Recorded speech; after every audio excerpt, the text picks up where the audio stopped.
জান্নাত। তুমি কারে চাও? জান্নাত বলে যে আমার রবকে চাই। হায় হায়, আরেকটু জোরে বলেন না সুবহানাল্লাহ। জান্নাত বলে যে আমার রবকে চাই। আমি জান্নাত তাকে চাই যে আমার রবের প্রেমে দেওয়ানা হয়ে যায়। আমি জান্নাত তার প্রেমে দেওয়ানা হয়ে যায়।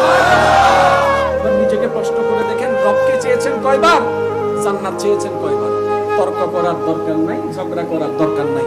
মনে রাখবেন, সওয়াবের আমল আলাদা, রবের প্রেমের আমল আলাদা।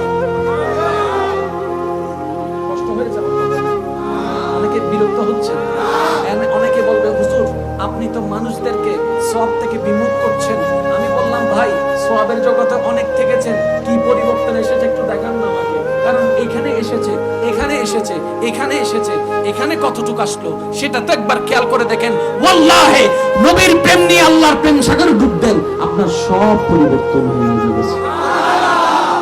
এবার আমি আপনাদেরকে একটা প্রশ্ন করব, আপনারা উত্তর দিবেন। সবার চাওয়া কোথায় যাওয়া? জান্নাতে। সবার চাওয়া কোথায় যাওয়া? সবাই মিলে বললে আমি খুশি হব। সবার চাওয়া কোথায় যাওয়া? এখানের ভিতর যদি কেউ জান্নাতি হয়ে যায়, সিদ্দিক আকবর,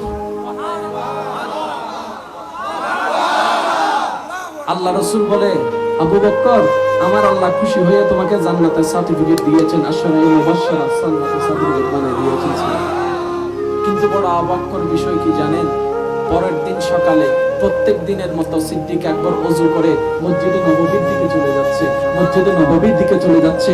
মদিনাওয়ালা সবাই দেখে অবাক হয়ে গেল, ও সিদ্দিক আকবর কোথায় পথ চললেন? বলে যে মসজিদে নববীর দিকে যাচ্ছি। এবার মদিনাবাসী প্রশ্ন করে, আরে আমরা তো নামাজ পড়ি সওয়াবের জন্য, সওয়াবটা দিয়ে জান্নাত পাওয়ার জন্য।